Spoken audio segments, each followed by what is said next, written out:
Apa sawetara wektu nggonmu mapan ana ing Taman Kadilengleng, Bagong? Aku wis kandha karo kowe to, ora sendadak duwe rasa ijiga kelawan Pekewu Durgama Sangga Runggi. Aja walang ati kang dadi atimu. Mara kowe sak lumrahe wae. Wong apan iki wis tak keparengake yen to Taman Kadilengleng ki darbekmu. Kene iki ya wewengkonmu. Ngastina kuwi biyen darbek ing Sinul Prabu Pandudewayana. Tur to kowe tau tate lenggah ana ing negara Ngastina lah kok dadi kaya wong bingung kaya wong kaya ora sak biasane mapan ana negara Ngastina kowe Bagong. Pekewu mboten kepenak ati kula niku. Arep jukuk wedang dhewe rasane Pekewu dingetke kalih abdi-abdi sampean. Tobat. Ora apa-apa kayandanku kabeh. Yen nganti nyendu swara karo kowe matur karo aku abdi mesti tak lereni tak pecat saka negara Ngastina. Wah nggih mesakake ilang sandang pangane. Bagong, wonten dawuh. Apa to sababe dene Banowati bareng kowe sowan ana negara Ngastina atiku seneng, atiku bombong. Atiku bungah ora tau sedih. Pendak-pendak kowe tansah nglipur karo atiku, tobat jebul tinemune ngendikaning para sepuh mau bener. Sing jeneng wong urip bebrayan mono ora kewengku dening bondo donya. Wong tentrem, wong bungah, wong seneng kuwi ora merga bandane akeh, derajate dhuwur. Nanging nggonmu mapan ana negara Ngastina, utamane ana ing Taman Kadilengleng iki, kowe tansah nglipur aku nadyan kowe ora menehi kaya karo aku ning atiku kok krasa bungah, atiku krasa seneng Bagong. Karang iso kula nggih mung ngoten niku. Kula niku nek kon menehi napa-napa mboten saged. Kula niku wong sekeng, wong ora duwe, kula wong kere. Ning nek Gusti Banowati bungah merga kula nggih niku nggih mung mbok menawa mung kebeneran mawon. Tobat saiki kowe tak tanting gelem ora? Kowe tak tanting gelem ora? Napa? Kowe rasa mulih. Rasa mulih piye? Kowe manggon kene. Lah bojoku, anak-anak kula nek mangan pripun kula wong lanang duwe kewajiban goleke sandang pangan kali anak-anak kula kali bojo kula. Tobat kowe aja kuwatir, bojomu mengko tak irem pendak sasine tak cukupi kabeh. Anak-anakmu ya tak cukupi kabeh ning kowe rasa bali. Terus status kula teng mriki napa? Abdi. Nameng abdi wis biasa. Nameng abdi wis bendinane, nameng Panakawan niku wis pancen kula niku didadekke Panakawaning Pandhawa. Terus kula tak takon, status kula napa? Kula tak takon. Tobat aku tak crita karo kowe ya Bagong. Nggih. Kowe kena percaya kena ora? Nggih, pripun? Saploke kowe nang kene kok rasa tresna karo Prabu Duryudana kuwi suda. Piye kuwi maksude? Saploke kowe nang kene, tresnaku karo Prabu Duryudana kuwi suda. Terus suwe ning suwe bareng kowe nglipur karo aku Bagong, tobat apa ya nyata apa ya ora pendak-pendak aku ki tansah mapan ning kaca gedhah. Ndak sawang-sawang marang awakku dhewe, apa ya bener sing tak rasake iki Bagong ning nen ora bener kenapa aku ngrasake rasa seneng nanging yen bener lah kok dadi kaya ngene kanan sing kudu tak lakoni. Ning upama tak tolak, mesti atiku lara. Rada serius iki ketok iki. Maksude pripun? Bareng kowe nang kene rasa tresna karo Prabu Duryudana suda, mlumpuk ing rasa tresna. Aja kaget lho ya. Nggih. Aku nganu Bagong. Nganu piye? Anune sapa? Tobat kowe kok kayane kok kaya kebangetan nggone pengen krungu. Anggel kayane niku kaya rasane kaya nyata kaya mboten Bareng aku kumpul karo kowe sawetara lah kok keklumpukane rasa tresnaku ki malah karo kowe Bagong. Karo kowe Panakawan ngapusi. Asli ngapusi. Terus saniki kula duwe kaya apa? Prabu Duryudana niku ratu sugih dhewe sak donya. Ratu derajat pangkate ora ana sing ngembari. Terus sampean srawung kalih kula, terus sampean ngondon ngendikake nek tresnane karo Prabu Duryudana suda tresnane kalih kula niku mboten mungkin. Mboten ajeng kelakon lah. Tenan niku kula ora percaya. Upama niku dingendikake tenan napa ya kelakon. Tobat jroning donya iki apa sing ora kelakon? Yen Gusti keparengake kabeh mau bakal kelakon, Bagong. Serius? Iya tenan. Dados sampean tresna kalih kula. Iya, Bagong, aku tresna karo kowe, mula kowe ora usah dadak duwe rasa sangga runggi. Aja ndodok ning ngarepku. Piye? Nglekar? Ora. Ning kowe lumrah biasane wae. Yen perlu karo aku rasa basa, wong yo nyatane aku wis ngandhake tresna karo kowe kok, Bagong. Jane yaning talaga. Kati langit mambang tantepas wulan. Ora sasulo. Saking bungah-bungahe pikirku lho. Ora sanggo pikirku mau, pikirku. Lungguh nganu ngadeg kaya padha karo aku. Aduh. Iki nek kelakon tenan ora golek ndok bebek. Ngrekoso aku. Mesti aku dhewe sing gedabikan. Arep saka ngendi iki aku? Tobat. Lah rak ngono. Nggih. Rasa basa. Nun, Ora rasa basa. ora basa piye? Kowe nyeluk aku Yayi Dewi Ngono alah. Wah, gendeng ngimpi apa aku iki? Ya anu sapa? Yayi Dewi Banowati kula wonten maring adawuh Kang Mas. modal teng cremut ndasku. Kersanipun menapa? Bobok ya Lho. Lah tobat tak jujug lho.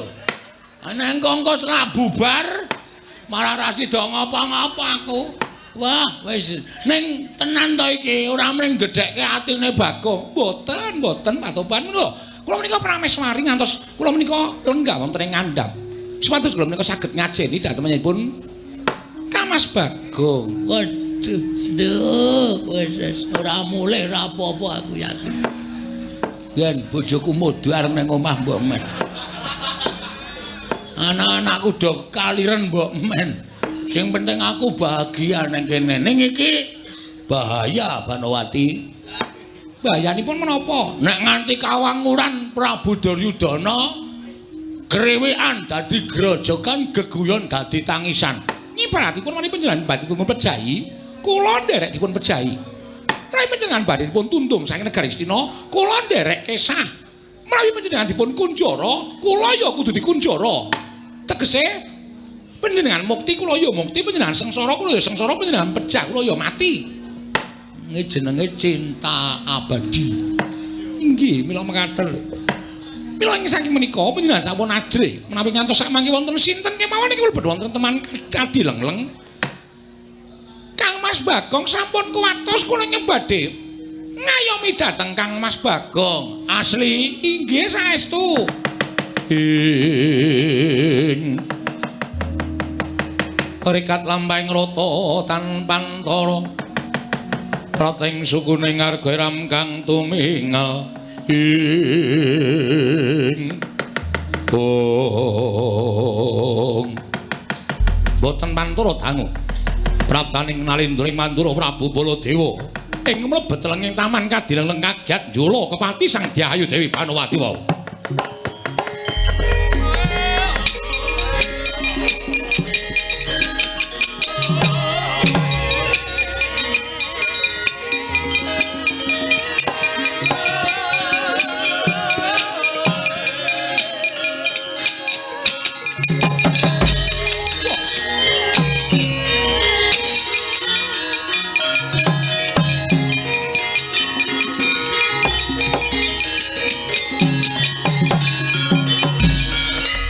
Sri Baladewa Narpati duwe nares Tuwinareswara Kresna kalangkung tresnanira marang Dyabanon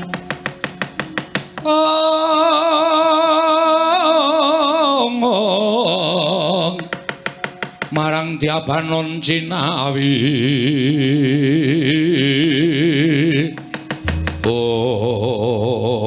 wah panusmaning jajalan akskertaning baune iblis lanat. Wah, lah kok bener ucape umban matur ngesang Kyai Prabu Duryudana. Yen to Yai Ratu Banowati ndelikke menungso. Lah kok dadi bar aku tekan kene ora paneng iki Bagong iki. Wah, konangan Satpol PP. Piye, Dik? Tanggung jawabmu kok Prabu, kan bekti kula konjo. Yo. Kula tampi Yai Ratu. Ngaturaken ngaget raos semana kula tini penyahipun Koko Prabu rawuh wonten ing Taman Ngadilengleng. Monggo mboten tali woring saderengipun marang kula badhe cemadung dawuh badhe wonten menapa Yai Ratu? Wonten dawuh. Kula badhe nyuwun keterangan ingkang gemathok. Ngengingi babagan perkawis menika mboten namung mbebangeri dhateng asmanipun Yai Prabu Duryudana. Nanging mbebecer dhateng Sasrawirang ingkang badhe disandang dening negari Ngastina. Niatipun Yai Ratu menika menapa? Inggih. Mboten menapa-menapa, kok Prabu mboten menapa-menapa. Lah kok panjenenganipun wonten mriki Bagong menika mapan wonten Taman Ngadilengleng. Monggo sampun wonten emban iki matur dhateng Senmu Yai Prabu Duryudana menawi panjenenganipun Yai Ratu Banowati menika nyingetaken sawijining priya. Sareng kula titik wonten ing Taman Ngadilengleng. Mboten pangling menika Bagong. Inggih, mila mekaten Bagong. Nun. Ngopo kowe nang kene? Marani yangku. Aja sumetan. Aja sapenake dhewe. Iki Prameswari, pun ngerti. Wong kula mriki ya ora karep kula dhewe diceluk kalih Ndara Banowati kok. Kula teng mriki niku nganti bingung. Malah niki mau sampeyan nek ngerti malah saya kaget. Saya kaget piye? Dewi Banowati mengungkapkan cintanya kepada saya. Lho, estu kula mboten gawe kawau mau upama wah ya HP ku entek baterene. Arep tak rekam mau nek nganu supaya ana buktine kok. Yai Ratu, kula wonten maring adawuh. Menapa panjenengan tidak akan menika mbebangri dhateng asmanipun ingkang Raka. Asmanipun Yai Prabu Duryudana. Kula nyuwun pangapunten, bloko suta kemawon kula sakmenika sampun mboten tresna lan Prabu Duryudana. Lho, inggih saestu. Jernyatanipun tresna menika mboten saged dipun peksa. Tresna menika mboten saged dipun jiat. Tresna menika uruping jiwa ingkang suci mrentrol saking lebeting sanubari peparingipun Gusti Mahanasa. Kula nuwun sewu Koko Prabu menawi panjenengan sakmangke badhe dukani dhateng pun Bagong, kepeksa kula nyembetengi dhateng pun Bagong. Sinten kemawon niki badhe kendhak sikul kaliyan Bagong. Mangke menawi Bagong sakit kula badhe nyakiti awak kula piyambak. Menawi ngantos Bagong menika pecah, kula badhe nglampos diri. Walah dalah karepe dhewe.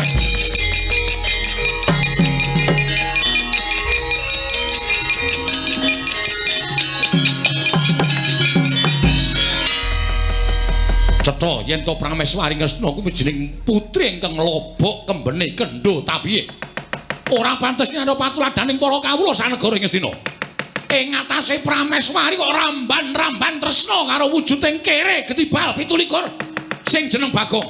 Yai Ratu, wis ora ana gunane aku gunake tanceping tata krama marang Yai Ratu Banowati. Nyatane wis wegah nama wewarah nampik pitutur becik. Ngorek-orek marang pasuryaning Yai Prabu Duryudana, ngorek-orek marang pasuryaning Nata Mandura Prabu Baladewa. Bagong, kowe ora minggat saka negara Ngastina. Wah, glandang nenggala leganing atiku.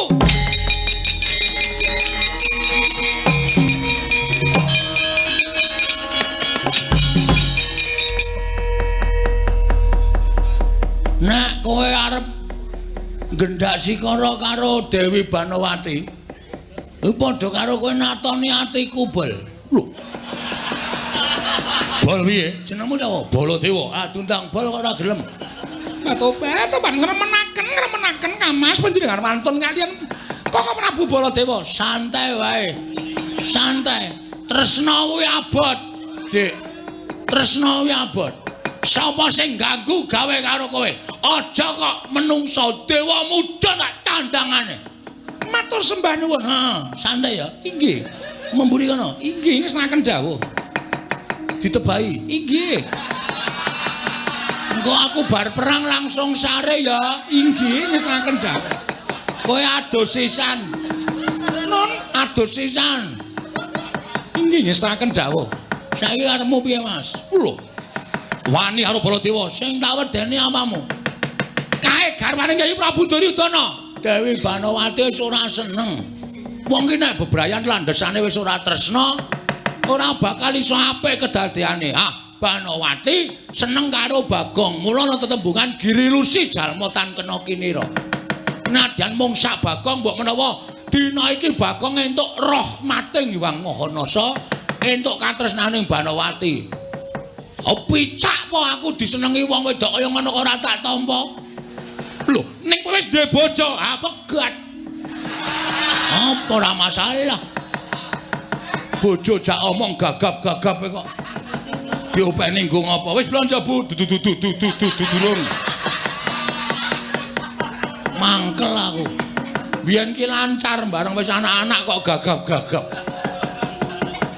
Wis ngiliwet durung Bu. Wis ning meletes.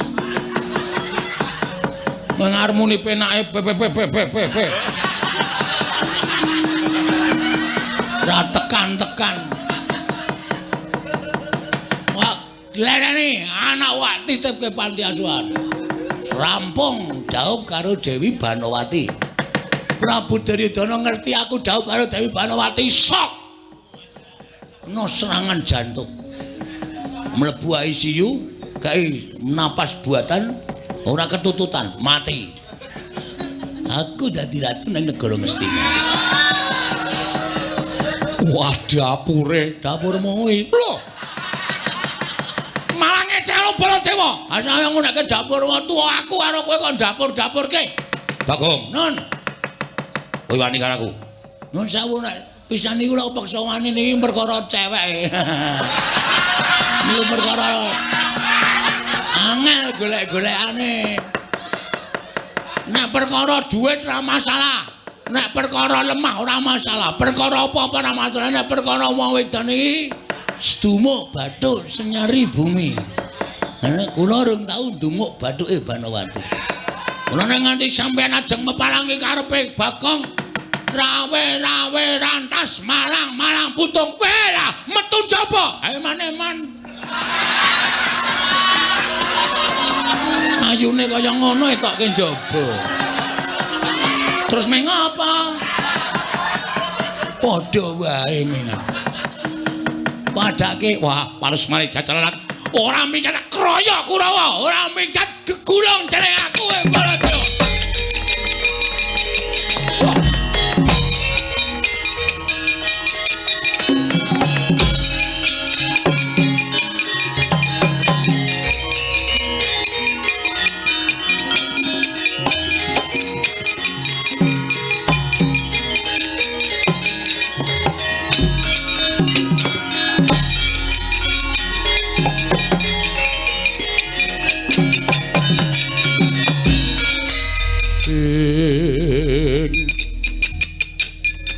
Kelapa kepranggul mungking ngayuda kebabak nyobawat nyobentar bawat nyobentar. Wah kaget aku bareng Kanjeng Koko Prabu Mandura paring dawuh karo Sata Kurawa yen to sing nyolong Banowati Kakang Bayu Banowati wujude Panakawan sing aran Bagong. Dasar para nyata Kartomarma. Iya, lho ora basa karo aku. Lho, calon adi kowe. Lho. Adi piye? Adi IP. IP piye? IP-mu pira? Hah? 3,5 nyandak ora? Iki malah aku bingung ngomongan karo kowe. Bingung aku nek omong dhewe bingung kok. Arep apa kowe rantak-rantak laku ning para Sata Kurawa? Nyekel Bagong. Kowe aku penjahat kok. Aku pesakitan wae piye? Kok arep dicekel. Salahku nggon apa? Luputku nggon apa? Kowe wani tresnani Kakang Mbok Ayu Banowati. Sing ngomong tresna ora aku sik. Ning mbakyumu Banowati. Ngomong tresna karo aku. Kowe kok nampa? Kowe rasa selak, kowe aja munafik. upama kowe tak takoni saiki, nek Banowati omong tresna karo kowe nolak. Heeh. Nolak. Muni yo. Kowe nolak ya. Muluse kaya ngono ya tak tolak. Hah? Gene ra iso wangsulan, normal mo, Karto. Aku menungso normal. Aku ndek akal budi. Nek ana wong ditresnani wong kaya ngono kok muni aku moh, aku wis duwe bojo. Wah, telek. Kamanungsan wae sing diitung, aja sok suci. Oh, macem-macem. Ayo muni ya. Mula tak labuhi tenan, Wis tak niate pokoke. Wis ben apa-apa supaya entuk Banowati. Kowe wani nyenggol Kakang Mbok Ayu Banowati tak pecah sirahmu. Monggo mau tak senggol iki. Tak senggolono apa? Apa kowe perlu ngerti? Tak kandhanono kowe mung kepengin. Pecah sirahmu, pecah genti sirahmu.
Upuh godhong sirahmu tibakno nya.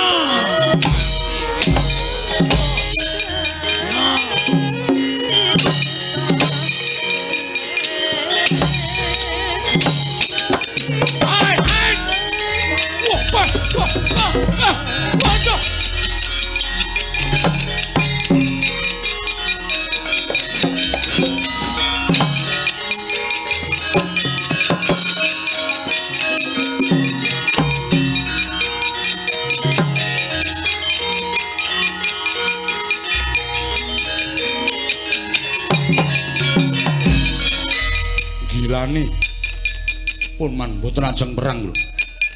Lah piye? Bagong kula antem ora dirasake. Bareng gelem males jijiki man. Dilatih rai. Terus kabeh. Mungsu-menungso kok kaya mungsu kirik. Oh, lho niku man. Malah mbaung. Lah wis. Upama Kurawa ki takon mungsuh Bagong kabeh mesti ming malah do kewirangan. Kakang Durna, pripun Dik Pate? Sing nyolong Gusti Ayu Banowati Bagong. Terus Kurawa pripun? Kurawa ora ana sing mangga mulya. Upama kula ken maju mesti kewirangan. Nggih, nggih, mboten sah suwe-suwe. Nggih. Kula sing ajeng maju. Oh, Bagong Panakawan. Kowe kena dipringgake becik apa ora? Ora gelem tak kena pringgake becik aja nglakon dosa tiban cundha manek, ora nglakon tinjong akhirat aja duka.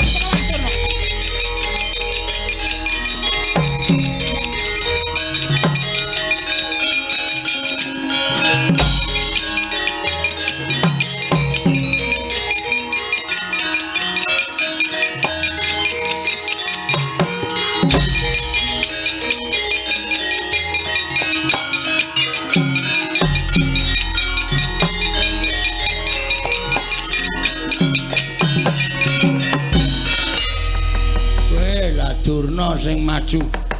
Rada abot iki. Nek ora tak wirang-wirangke tuman wae Begawan Drona. Ayo maju kene, mungsuh Bagong ora isin aja juntang. Ana kawan Bagong.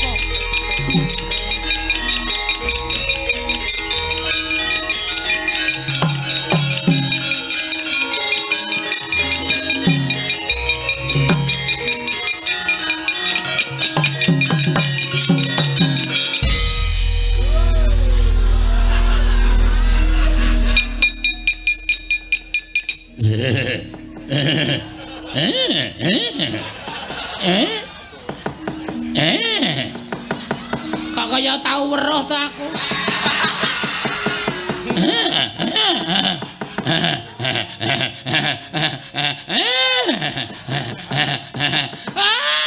Isen aku manuk paning jajaranan Bagong.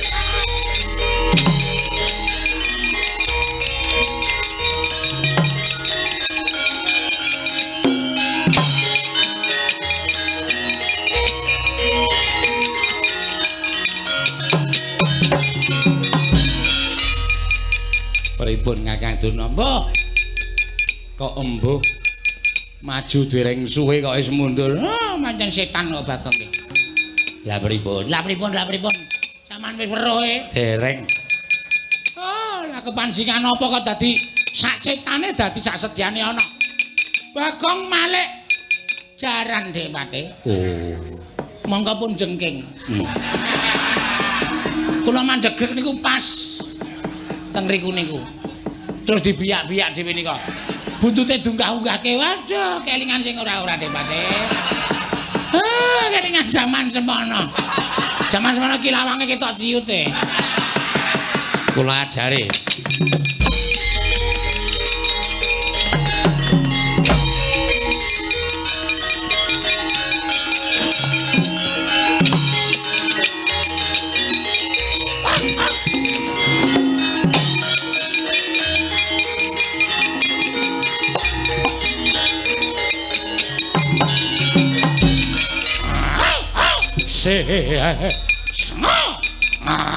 Nek ora ndodrok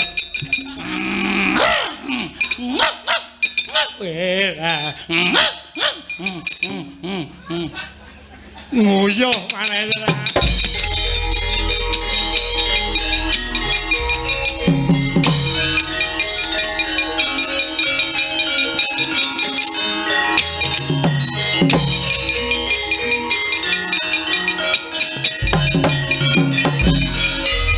Pripun paman?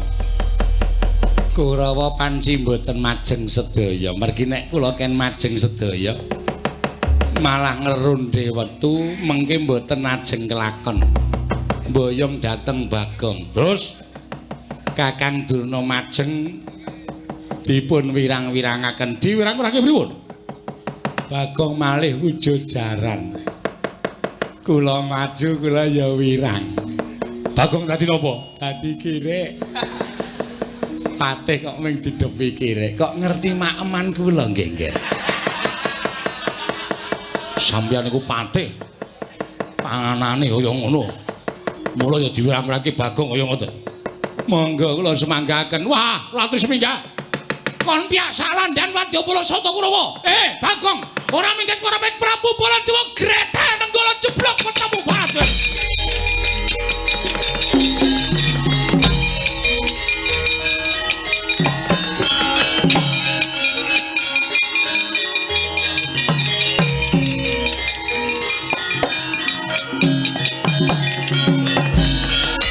Eling-eling kula Bagong. Nalika semanten titah ingkang dugal kewarisan sumurup nata Mandura Prabu Baladewa. Ngliga Kyai Nenggala murup sak obor. Ndadosaken gagating driya kula Bagong parandiring mangke jroning wani ana rasa wedi.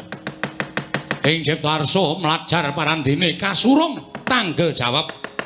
Mila kinayoman dening dewane cal wujuding kula Bagong nata Mandura Prabu Baladewa.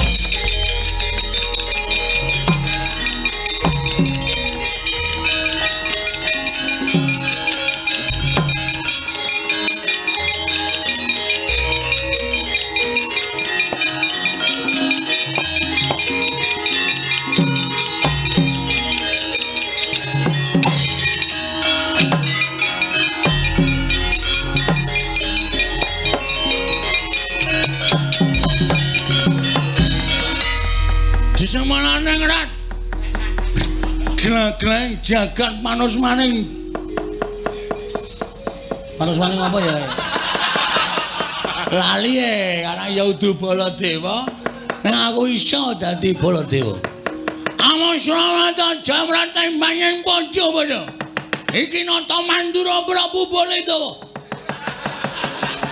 Nalendra Mandura. Wih, lele. Kowe wani maju nang ngarepe Prabu Baya, tak tunggu nang kene kowe Baladewa.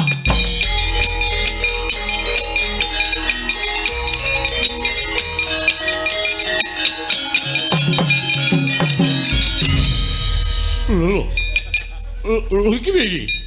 Lho iki aku kok ya kok ngedep kaca iki piye? Kaca sapa? Lho iki sapa iki? Iki sapa ngawur? Iki Nata Mandura Prabu Baladewa. Ya Balarama, ya Waning Pinta, ya Wasi Jaladara, ya Anom Sucandra. Wah, setan iki. Iki setan iki. Iki suarane Bagong iki. Wis aja ngawuh gawar ngawur. Iki Prabu Baladewa. Wah, gugu karepe sik. Kowe dudu Baladewa. Baladewa.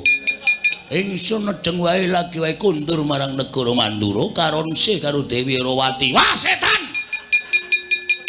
Wah, kowe Bagong.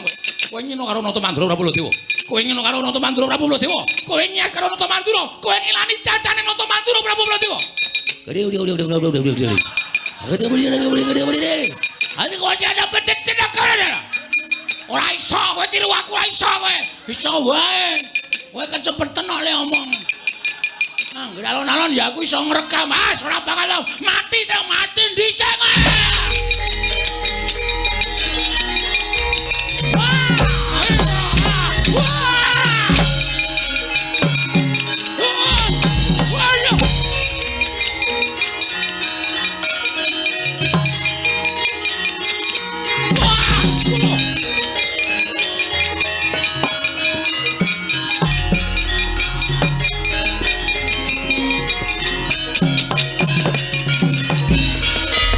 Setan alas gugu karepe dhewe.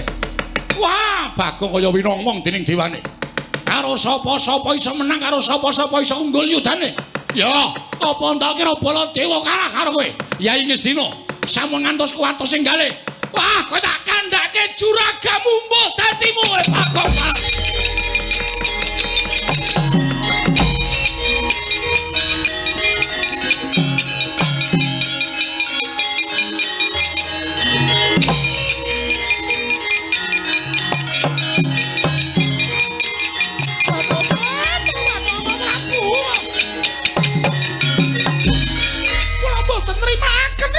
Terimaken. Kula sampun tresna saestu kaliyan Pun Bagong Kaka Prabu panjenengan mentala mejahi dhateng Pun Bagong. Kula sampun merampros kula badhe nderek pecah kula badhe nglampos diri kok Prabu. Yai Ratu. Yai Ratu. Kula wonten maring adawuh. Aja kuwatir. Sing gedhe pangapuramu ya Yai Ratu. Yen Bagong wis tak tugel gulune. Batobet. Kula mboten saged gesang mlayu mboten kaliyan Bagong kok Prabu. Kuwi tenan. Inggih saestu. Lihatlah.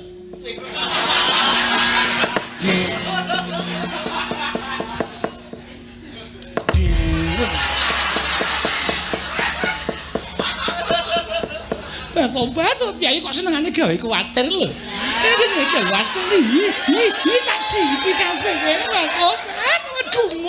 Gumun aku ing atase wis kuwatir panjenengan tak kira nek sedo apa piye. Lah kok panjenengan iso dadi Baladewa? Iso.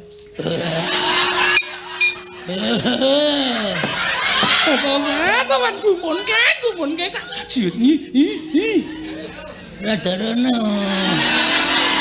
Tobat mau mengko. Tenan.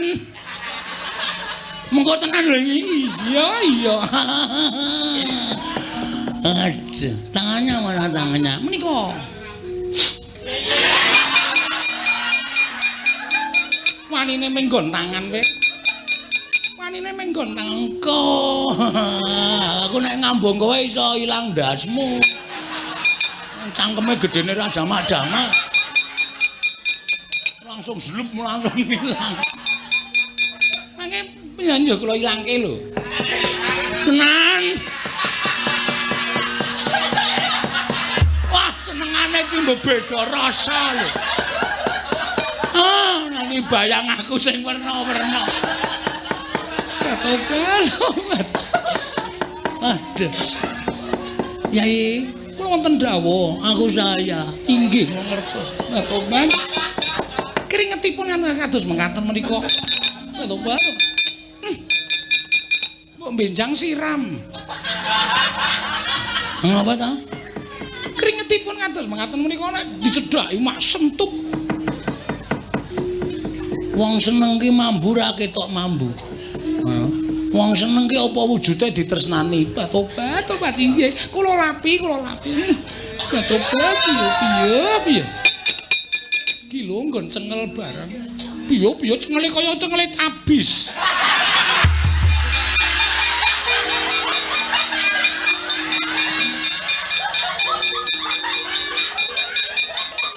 Cengel kok kelawu.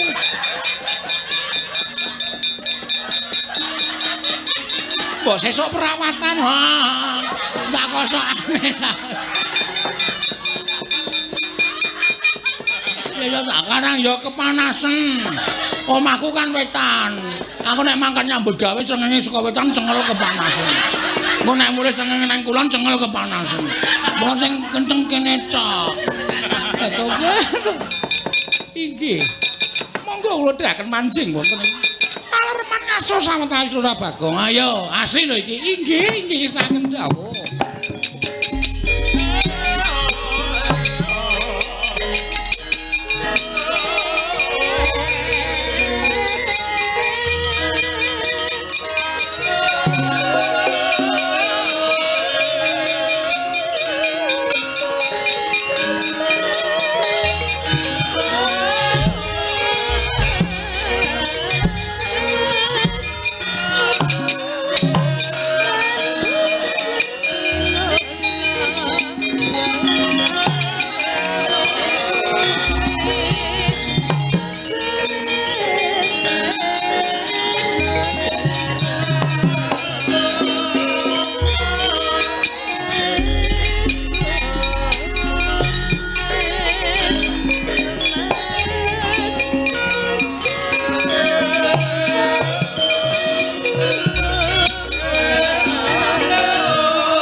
Busa oyon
damar sewu kencar-kencar nganti kaya wanci ratri tan prabeda kaya wanci rina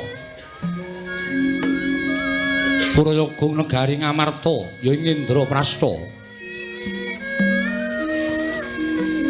jabak nganti kaya tarulata ingkang tuwa ana ing imbanging arga sangganing para Pandhawa miwah sangganing para Nayaka para Punggawa mbegamber mlabar yaya samudra datan motebi wis keparang lenggah dampar nata ing Amarta Prabu Darma Kusuma datan kantunata ing Ndrawati Sang Prabu Sri Bathara Kresna Sumawana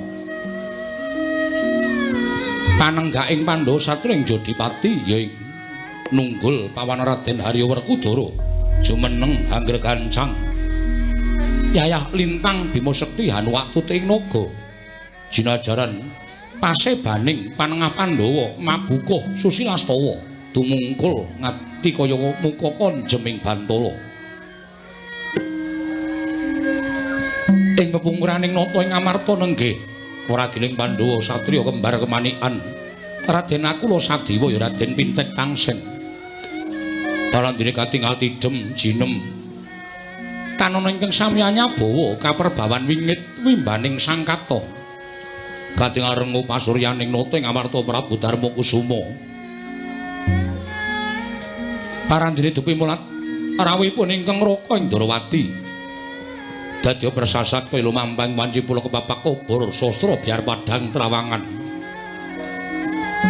mila sigra murwani pangandikan riris alon wijiling sang nata Prabu Puntadewa ngendhene kababaring lisan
dewaning sun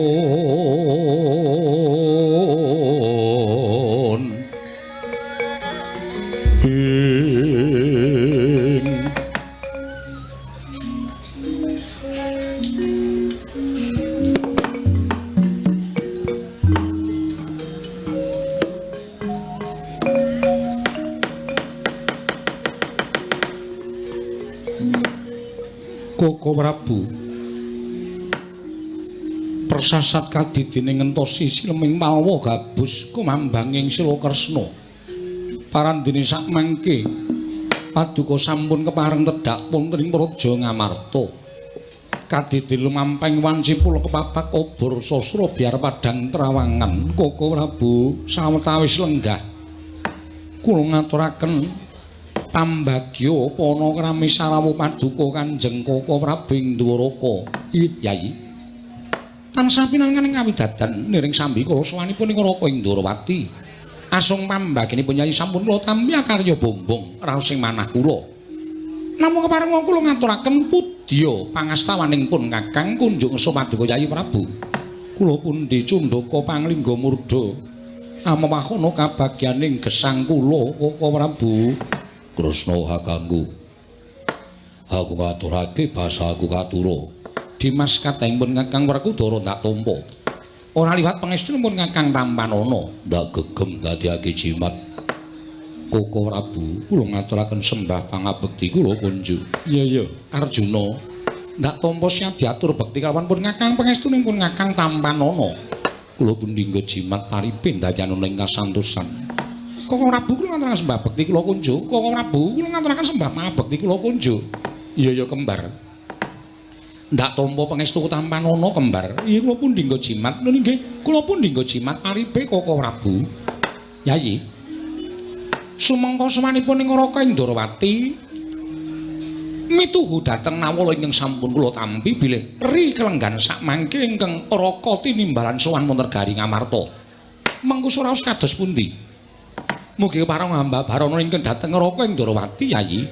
Koko Prabu mboten badhe ngrembak perkawis negari Ngamarta. Niwah kanalindranipun ingkang rayi pun punta babar pisan mboten.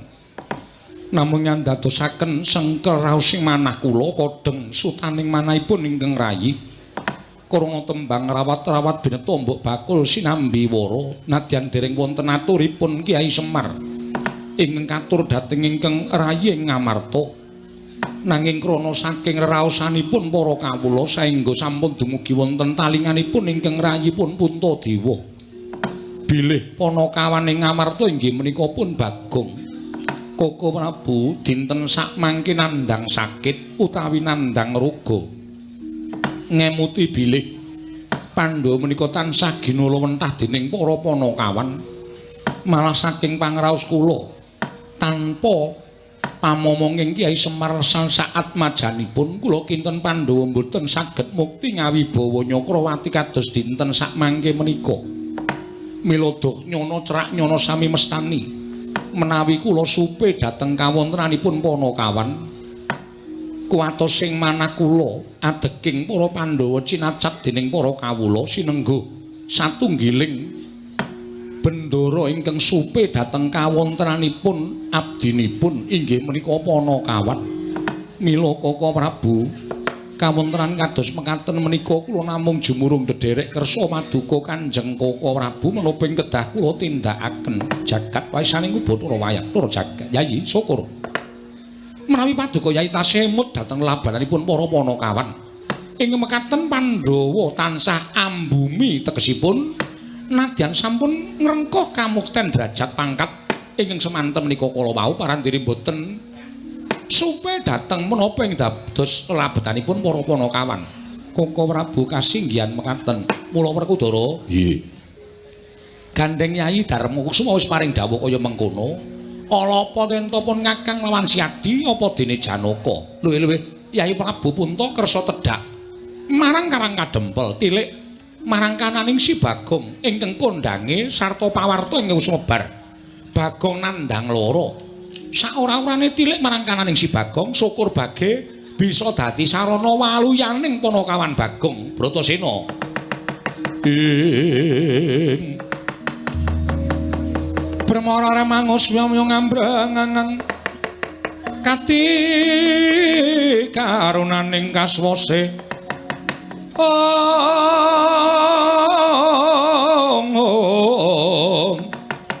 Yaneng marga memalatgung dosang gondo wastrat mojo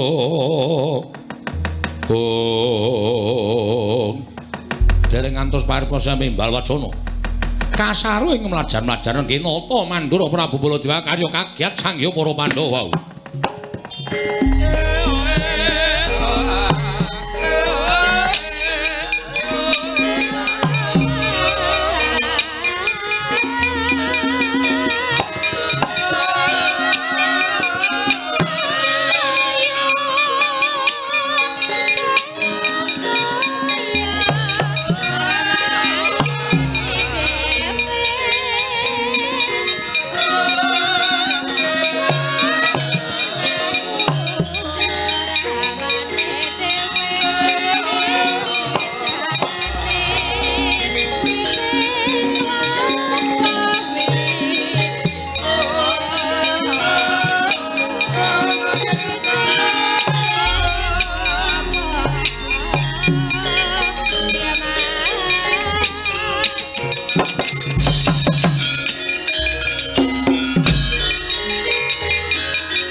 bala Pandhawa yuk gumulung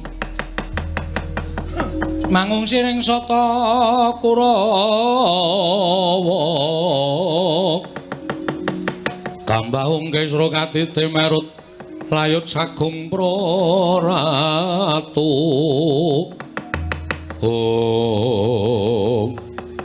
Koko Prabu ndadosaken kagyat sotaning manah rawuh paduka ingkang sengkan-sengkan datan pepepoyan Koko Prabu wonten menapa? Wah, bule kakangku gawe kaget. Ana apa bule kakangku? Koko Prabu wonten menapa dene paduka rawuh ingkang kados mekaten? Yayi, sewu-sewu kalepatanipun ing Raka Tadawadana. Anggen kula sowan mongko tanpa cecala ingkang saderengipun. Karana sumengkaning raos ingkang tan bangkit pinambeng daya-daya kula saged pepanggihan kan kadang-kadang kula para Pandhawa. Badhe ngaturaken lelampahan ingkang bebangeri wonten negari Ngastina. Kenging menapa paduka paring dawuh ing mekaten? Koko Prabu wonten menapa? Kenging menapa paduka paring dawuh mekaten? Kresna, kula wonten paring dawuh. Werkudara. Nggih. Arjuna, kula wonten paring dawuh. Cetha nadyan ngumandhangi para Pandhawa ki tresna asih kawan punakawane. Nanging tresna asih para Pandhawa marang punakawan mau digunakake kalodhangane dening para punakawan. Ingkang gawe wirang marang Ratu Ngastina, gawe wirang marang Nata Mandura Prabu Baladewa. Koko Prabu paduka paring dawuh menapa? Menapa wonten lampahan ingkang magepokan kaliyan para punakawan teka mekaten wiyosing pangandika paduka Kanjeng Koko Prabu? Yayi, kula wonten paring dawuh. Ngastina geger amargi sedaya para kawula ngraosi dhateng lelampanipun kadang kula Yayi Ratu Banowati. Yayi Ratu Banowati sakmangke nyingetaken satunggiling priya mapan wonten ing Taman Kadilengleng. Sareng ingkang raka nanjaken sinten ingkang dipun singetaken dening Yayi Ratu Banowati. Mboten kanthi kanyono-nyono punakawaning Pandhawa inggih menika Bagong ingkang gebang kelawan anak Prameswari negari Ngastina.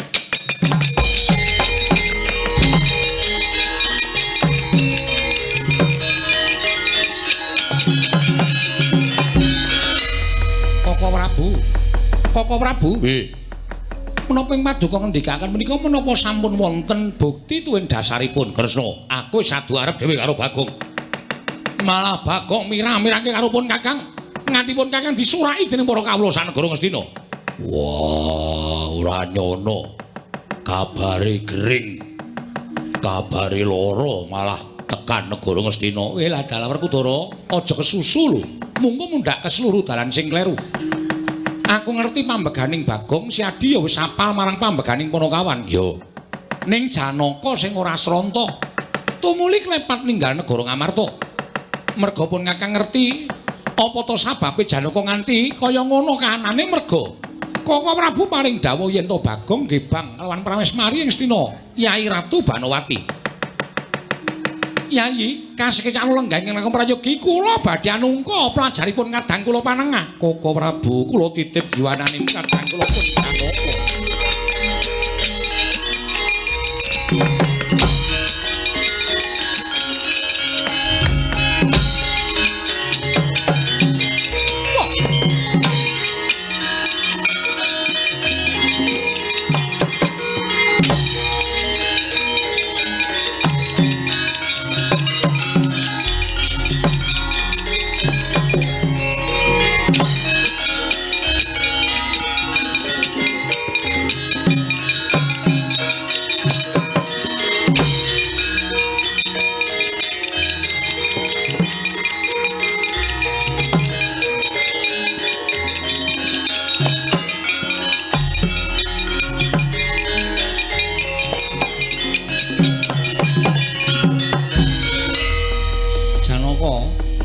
Arjuna kula wonten maring dawuh. Ya bener.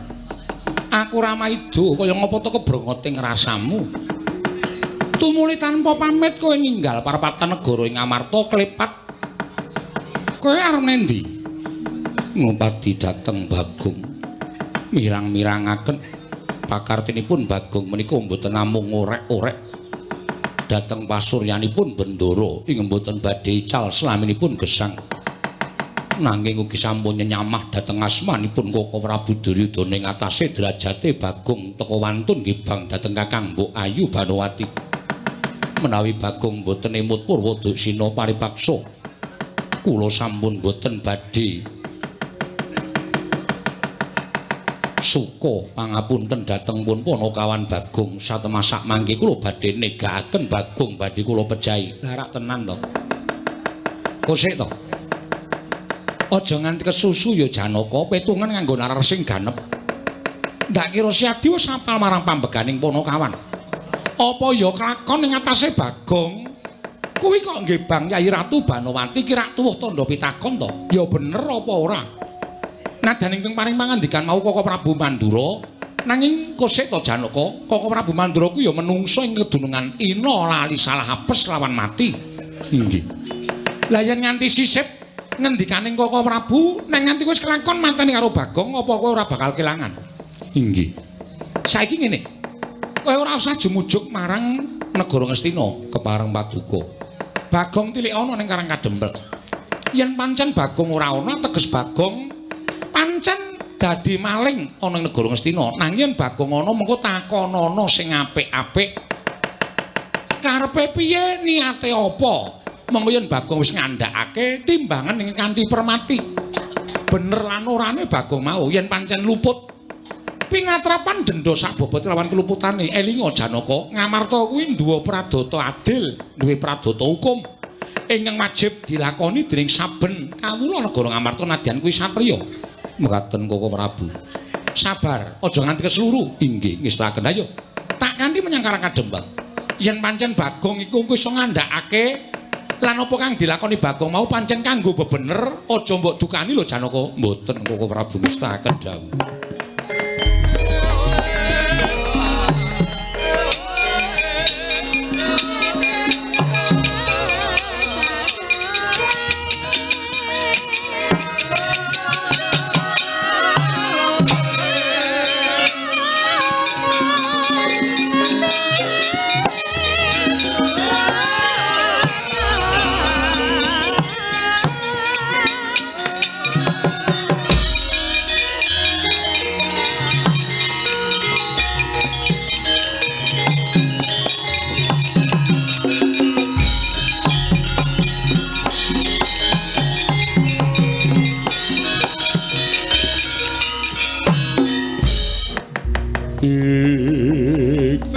Ndara kula ya Kakang Semar, bekti kula nggih Den ya tak tampa. Bekti kula Ndara ya nala garing.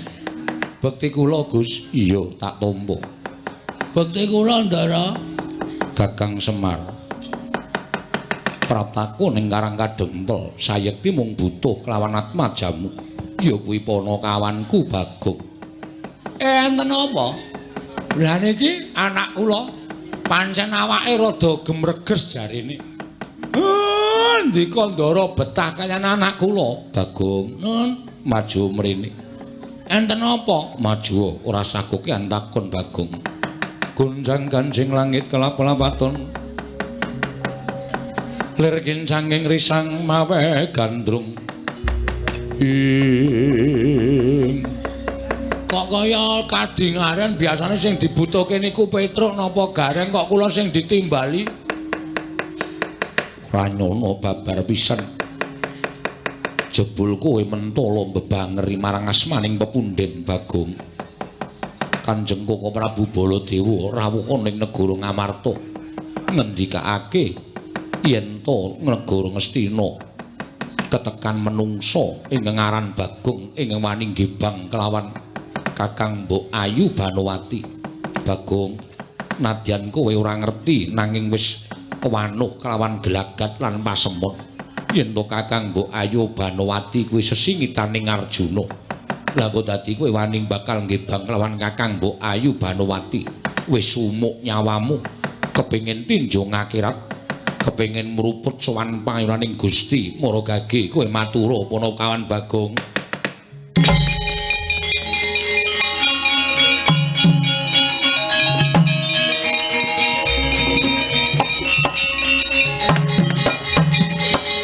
Piye to Pak iki? Aku kira ngopo-ngopo nang omah lara malah Ndara Janaka rawuh mrene kok ngendikake kaya ngono. Ora sakokean gunung tanpa guna. Aja njaluk pengayoman karo bapakmu upama Semar ngayomi karo kowe cetha yen to wong tuwa ingkang ndombani karo karepe anak. Aku ya ora ngerti nek kowe nglakoni mbok diakoni. Gong ora sembrono kowe iki apa tumindak kaya ngono tenan, Gong? Mbok ya sing apik. Kurang amu apa to kowe dikayani karo Ndara Janaka kok lakonanmu kaya ngono. Mula wektu dina iki kowe ngaku apa ana kawan Bagong. Ora ngaku aja kelakon dadi tak longgo parung wadukmu kene marganing patuwa. Mlayu ale, mlayu ndak Ndara Janaka.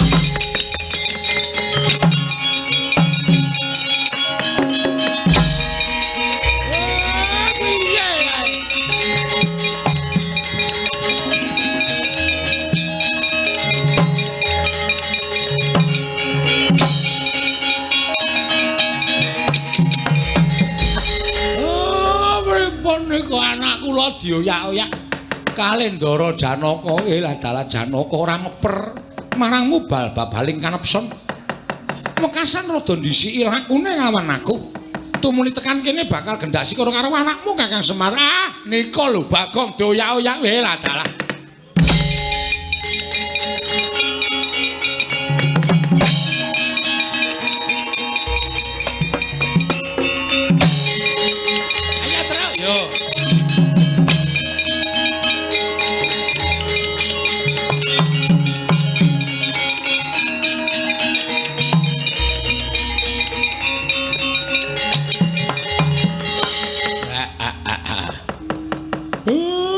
Kok kaya wis ora iso dindakake kamurkaning Ndara Janaka. Ya mung gandeng Bagong ki anakku. Nek nganti cilik lara gedening tekaning pati, aku ora trima. Tak enteni babaring lakon iki.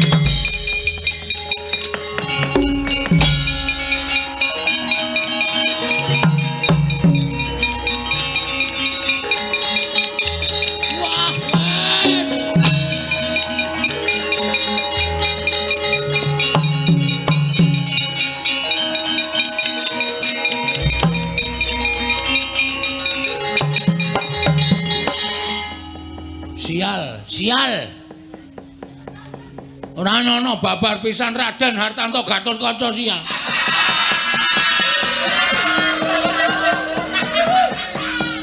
Ora ngapa-ngapa.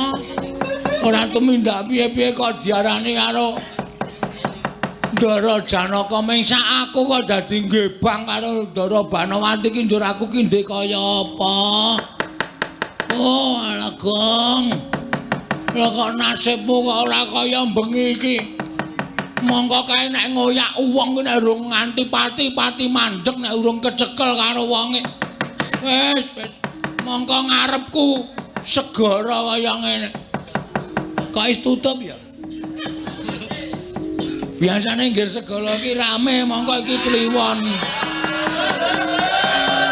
Kok wis ra ana wong kemliwer ya? Jam pira ta iki? Wah wis jam 3:04 kurang seprapat. Ya wis do sayah mesti. Angkringan ya wis nglalu wae aku mbangane urip. Wah!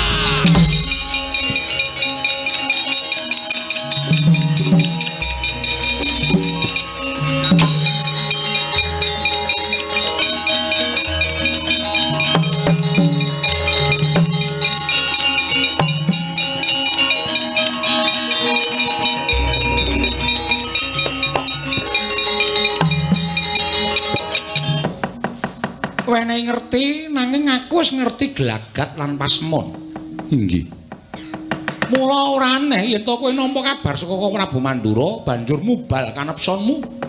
Satema ora iso mbok peper. Tumuli kowe mentala karo Bagong. Lah iki perkarane ngene. Nek nganti Bagong nyemplung segara, iki mau tekaning pati kowe tanggung jawab karo Semar. Siji. Angka loro. Yen apa kang dingendikake Koko Prabu Mandura mau sayektine ora padha kelawan kasunyatan, tanggung jawabmu saya akeh. Koko Prabu ora usah dadak kowe nyebut karo kadangmu Ndarawati merga kowe wis wegah nama warah nampik pitutur becik takon sabar takon alon-alon ning kowe meranggal kowe nerak pacak nerajang perbatang kowe marojol saka sela-selane Garut barang batuku kula kados pundi dititik negara Ngastina yen pancen engko Bagong ora ana tegese Bagong mati yen Bagong ana tegese iki ora lakon ingkang aneh-aneh ana ing jagat Arjuna.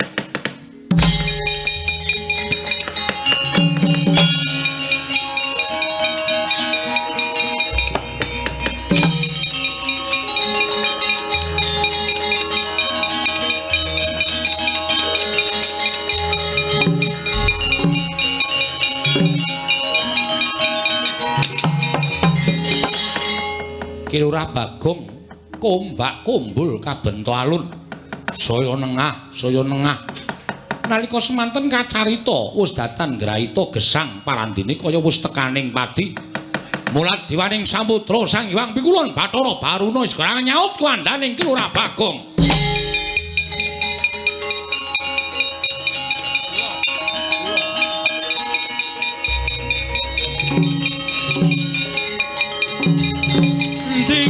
Gak teko-teko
Sumubang Wangaruna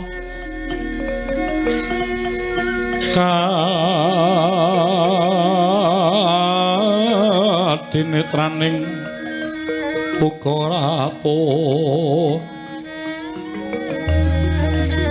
sabdaning kokila ring kanikara saketer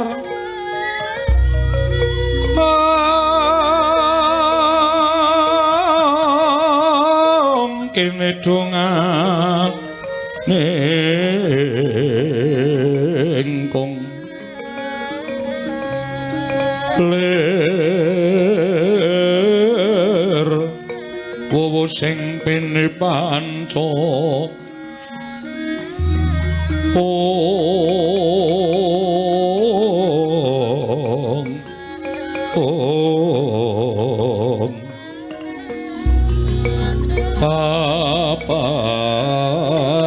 Keng ayam mono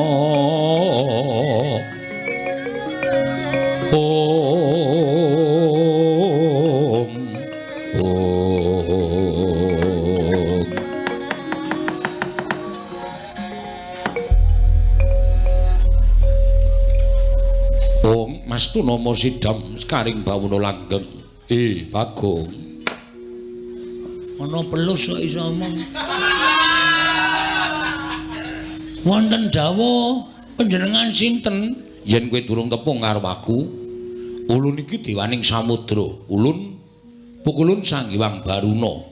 Wo, pukulun Bathara Baruna. Ya. Kok wujude sawer? Ya, pancen aku wujud naga. Weh, lah pancen digdaya tenan. Ya, Bagong. Kok kula iso ngambegan teng banyu? Merga saka daya ulun. Kok kula mboten pejah mapan teng dasaring samudra? Merga saka daya ulun.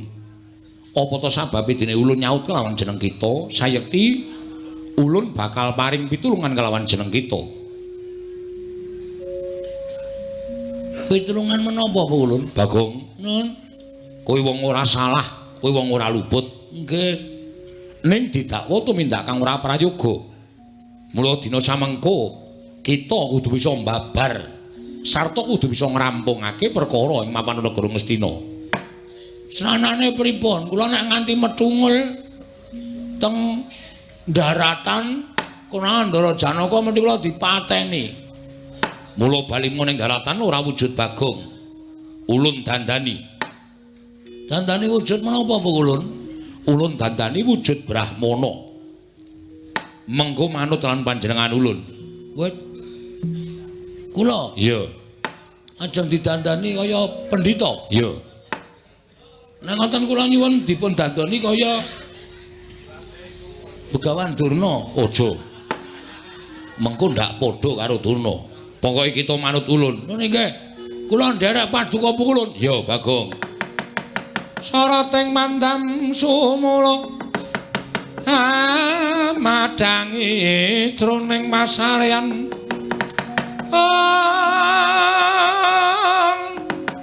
kenangi wadana katon remu-remu kalingan ngangreng sang diamanah hengkung sumungkem guling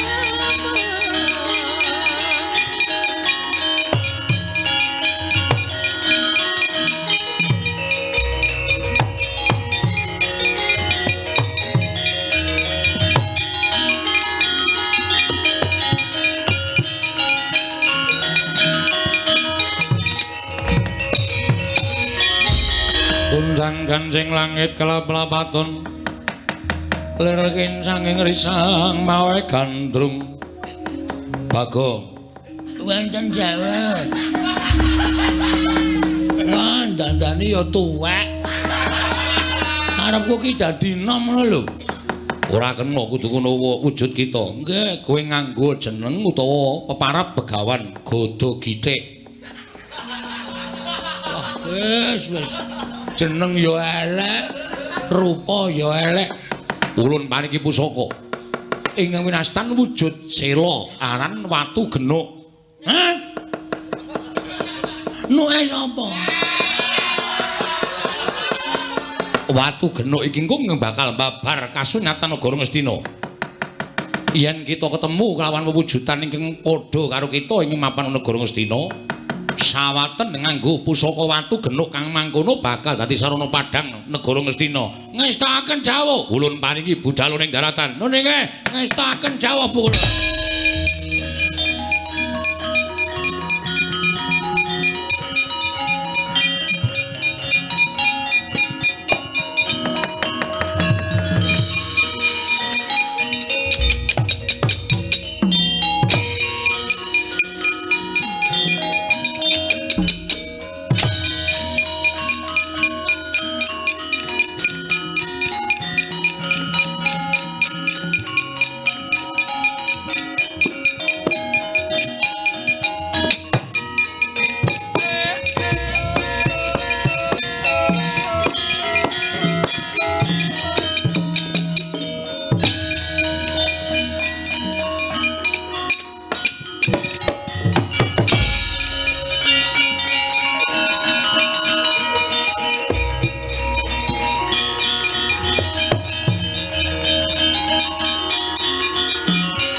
Piye? Ora ngira babar pisan to, Pak. Ngantos kados mekaten. Wis tak omongi to. Aku ki ora padha karo kanca-kanca liyane. Nek kowe maksa, ya terpaksa. Tobat to.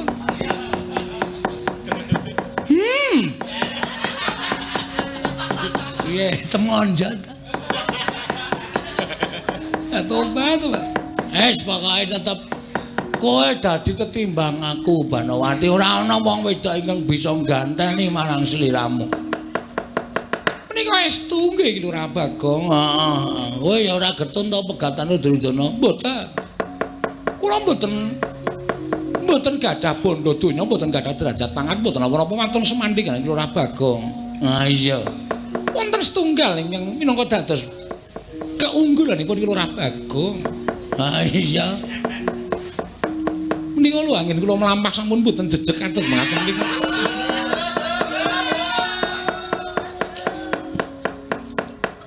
Menika keunggulanipun Lurah Bagong.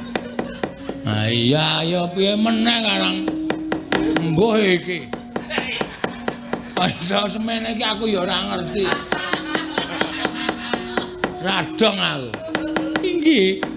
Namung sak mangke dos pun Apa napa-apa ana wong teko rene.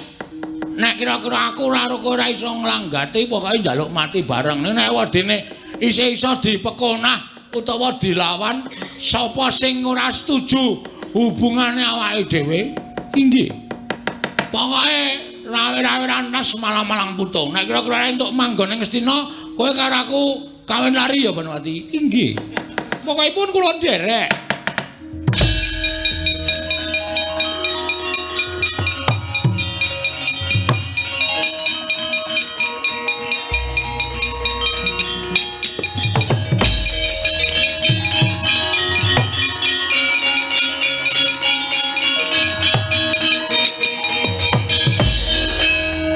Menungso ora tatanan. Menungso ora idep isin. Ing atase kowe katon tak oyak melayu nyemplung segara. Lah kok wis ndedheple eneng kaman kadileng-leng Kakang Mbok. Kakang Mbok panjenengane mut kalian kula menapa mboten Kakang Mbok? Tobat Dimas Janaka. Inggih. Kenging menapa paduka nglanggati dhateng pun Bagong menika. Tobat sing timbang aku ramu ya Dimas. Ya mergo ketukulan rasa tresna ning atiku pasang aku gelem ngladeni kelawan Bagong. Nah ngaten menapa Janaka dipun kawonaken. Tobat ora ana sing iso ngalahke Bagong lho Dimas. Tobat mboten ora ana sing iso ngalahke Bagong. Malah sing gedhe pangapuramu yen to tresnaku karo Dimas Janaka ya wis suda, malah saiki tengatone wis ora ana. Dengar. Arep omeng kaya ngene ning nuwun sewu, saiki gleleng aku saiki. Bagong, Nun, ayo kowe tak rangket tak aturake Ratu Ngastina. mboten ajeng gelem kula ajeng kawin lari kali Banowati. Tak pecah ndasmu. Mang pecah nek iso.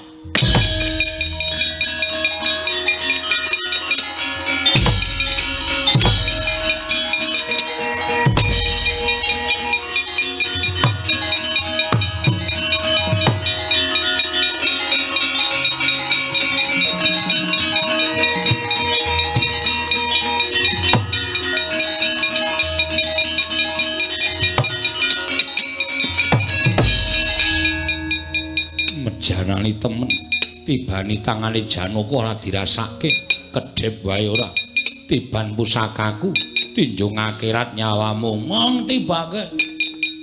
Mengke kula tak tinju kali kanca-kanca kantor. omonganmu sak penake dhewe pecah siramu Mang pecah nek iso.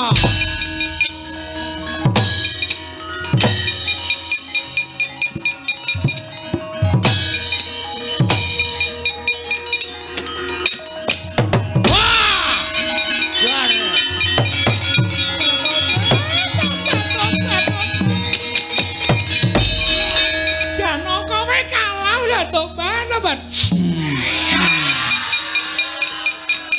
Mboten menapa-menapa, mboten Pokokipun anggere menang perang mesti kula hadiahi sun.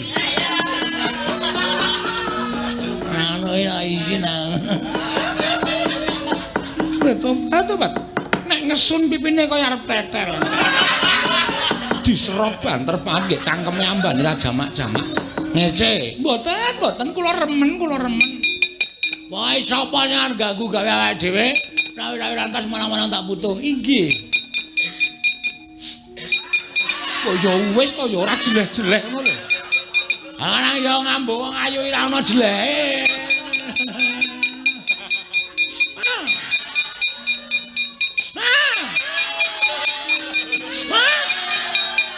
Nekat banget.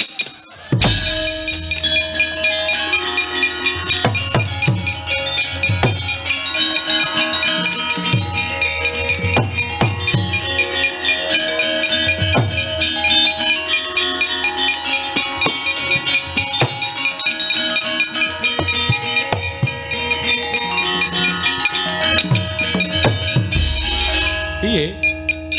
Koko Prabu elok. Lho elok piye? Kala wau Koko Prabu pirsa piyambak. Bagong mlebet samudra. Iya.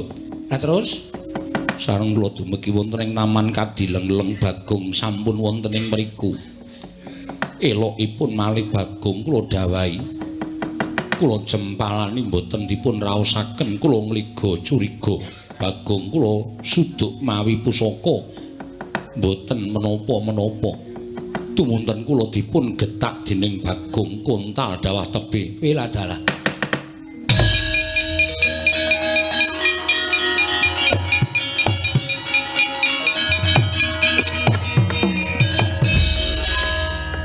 Koko Prabu mrisani kaca paesan iya. Lajeng kados pundi Koko Prabu? Aja kok kowe pun ngakang kowe ora wani adu arep kok Arjuna. Inggih. Lajeng kemareng paduka golek jago Wonten pundi? Asta melaku.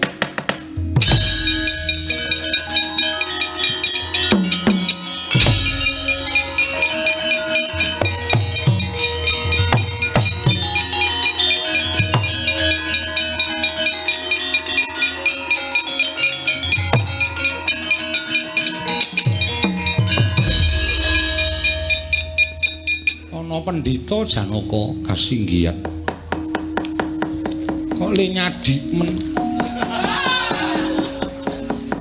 Penemban, kowe sapa?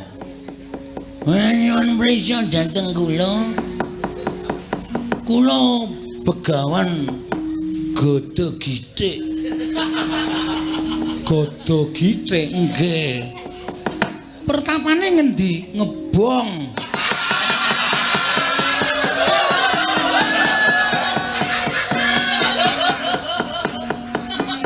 Pendhita kok omongane ngawur.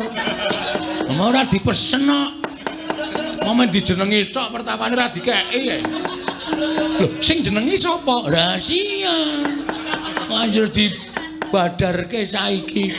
Penemban Gada Githik Wonten dawuh sampean sinten sinuwun? Aku Nalindra Ndarawati Prabu Sri Bathara Kresna. Wong jane kowe wis ngerti kok dadak takon. Koko Prabu kok ketingalipun sampun tepang. Nek kowe urung kenal, nek aku wis tepung. Ingkang wingking sinten Raden Janaka? Titis pendhitanipun Titis. Kok ketingal pasuryanipun Raden Janaka kok ketingal sluntrut. Apa? Sluntrut jeleklutrut. Sluntrut jeleklutrut. Menapa bibar kecalan sesidemanipun? Kamu ngene iki ngapa? Janaka Wonten dawuh. kowe iki mung kurang titi, kurang titis, tegese nek kowe iki jane ngemakke nganggo permana jati mestine bakal ngerti. Gada Githik Kula wonten dawuh. aku njaluk tulung tak tulungi ora kira-kira? Jelas. Yakin tak tulungi. Ana maling ning negara Astina. Jenenge Bagong. Bola penyakit. Sapa sing penyakiten sapa? Mboten wonten, mboten. Nek kowe iso nyekel maling sing jeneng Bagong mau kowe njaluk apa tak turuti. Wis to, njaluk apa tak turuti. Dadi pancen kepara nyata nek Ngastina niku wonten maling to? Iya, pancen ngono. Wah, keparat ku karepe dhewe. Kula tandangane sinuwan. Sinuwun kok sinuwan. Kula tandangane keparat.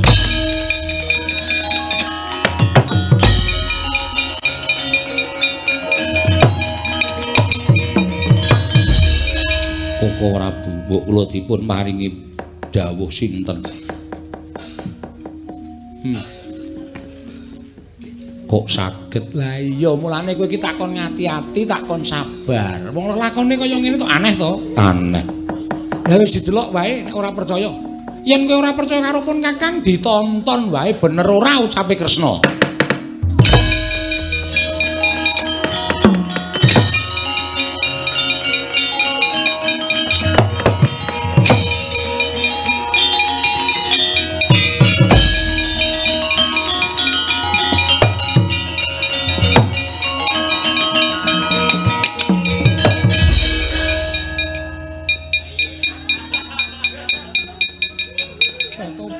Nganti wis entek tisu pirang-pirang. Angger diambung klomoh, diambung klomoh. Lah seneng iye. Lah seneng. Tresna, Kamas tresna. Oh, piye to kowe ora?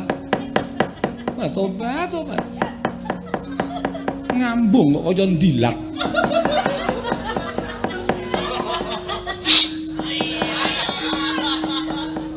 Aku nek rada ora penak atiku. Mboten sekecanipun dos pundi? Aku sing ngambung terus e. Ora ana balasan babar blas. Mbok aku iki diambung.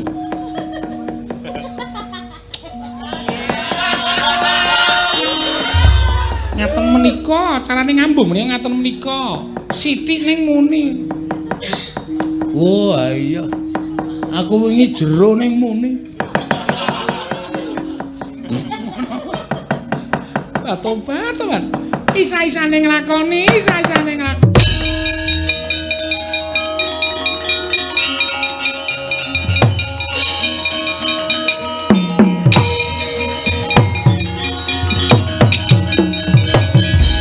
Sapa iki pendhita Armati ndene? Armati matamu. Iki sing gawe masalah. Nganti aku doya-oya karo Ndara Raden Janaka. Nyemplung segara ditulungi karo si sapa jenenge iki Barjo. Sama dewaning samudra iki sapa? Baruna kok Barjo. Barjo arep dadi kiai saiki. Apa-apa digawe kleru, Sapa we? Begawan Godho Gitik. Ayo tak balekke ora Dewi Banowati. Ora bakal tak balekke sawat watu genuk saka kandhane.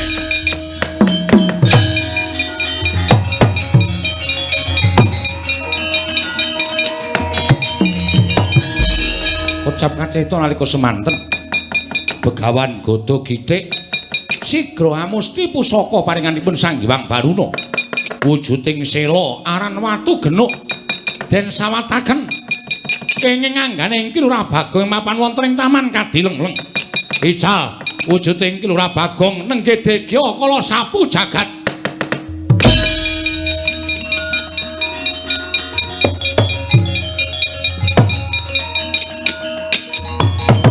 Waduh anak iki.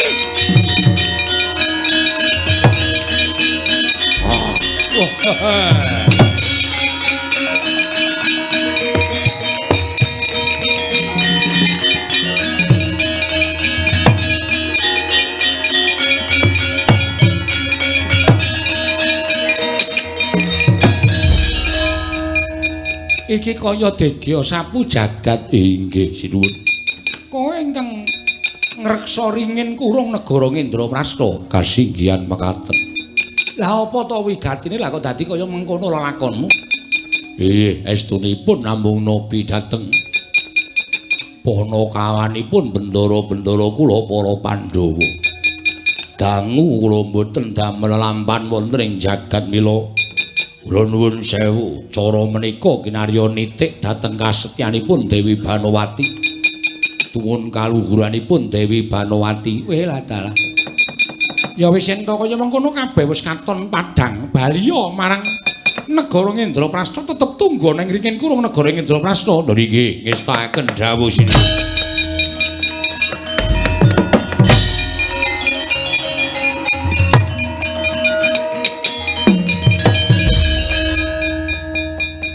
Aku ngerti karo kowe Begawan Gada Githik, aku ki ngerti karo kowe. Ana pun ngerti alhamdulillah. Terus niki kula le bali wujud kaya asale pripun, kuwi urusanmu aku ora ngerti. Wah, cilaka iki. Masa ming arep bali kaya mau dadak nyemplung segara. Ya nek ketemu Barja, Baruna. Nek ora ketemu modar aku. Wis cilaka.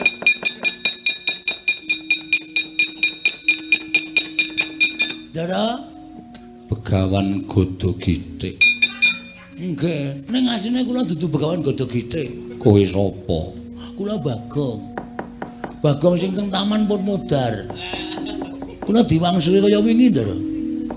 Bali ya karepmu ora ya karepmu. Duh, kula niku mengke bengi isih pentas. Nek ra malih Bagong sing ngancani Petruk, kalih Gareng sapa? Wah. Iki ora tanggung jawab tenan. Ngrekoso iki. Weh, penembahan. Nembahan cengelmu. Kok malah nesu to? Aku, Truk. Aku. Raden Hartanto Bagong saka Prenjen. Dapure ra. Boya wis ora salin le, salin. Bapakne endi kok nyalini aku gak.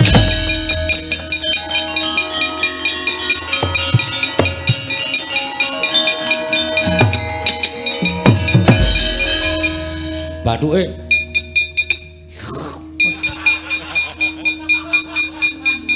panas, Pak. Pak, panas, Pak. Pak, panas, Pak.